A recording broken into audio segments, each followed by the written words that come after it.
নায়ক নায়িকারা অনেক শান্তিতে আছে, তাই না? কথা বলেন না কেন? টাকা, অর্থ, ক্ষমতা, পাওয়ার এগুলো থাকলেই তো মানুষ শান্তিতে থাকে।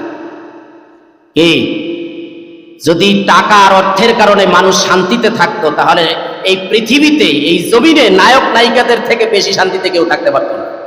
কিন্তু যায়া দেখেন, খবর লয়ে দেন, ছবির মধ্যে তো দেখিয়া প্রেমে বইরা যান, চোখে পানি আইসা পড়ে, হায় রে কি ভালোবাসাটাই নাই দেখায়, ওরই ভালোবাসা, এত মহব্বত। কিন্তু যায়া দেখেন একটা নায়িকার সাথেও কোনো সম্পর্ক নাই নায়কের সাথে।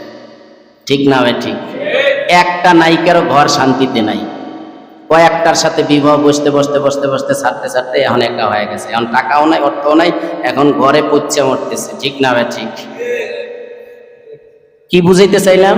এই যে পাপাচার সমাজে যারা ছয়লাভ দেয়, যারা ছড়িয়ে দিতেছে, এই অবদানটা যারা রাখতেছে, এক নম্বরে হলো নায়ক নায়িকারা। কথা ঠিক না ভাই? ঠিক। নাটকম্যানরা, টিকটকার মেয়েরা, যে সমস্ত উচ্ছৃঙ্খল মেয়েরা, ছেলেরা যারা টিকটক করে খারাপভাবে, অশ্লীলতা দিয়া, এরাই তো সমাজে এই সমস্ত খারাপগুলা প্রচার করতেছে। কথা ঠিক না ভাই? ঠিক। এই কপাল পরা, তুমি থাকবা না, কিন্তু তোমার পাপাচারটা ঠিকই থাকবে। মিডিয়ার ভিতরে তোমার পাপাচারটা ঠিকই থাকবে, তুমি থাকবা না। হ্যাঁ নায়ক, তুমি যে যতগুলা অশ্লীল ছবি করেছো এগুলো ঠিকই থাকবে, কিন্তু তুমি থাকবা না। কথা ঠিক না ভাই? ঠিক। নায়ক মান্না দুনিয়াতে নাই, কিন্তু তার ছবিগুলো আছে না নাই?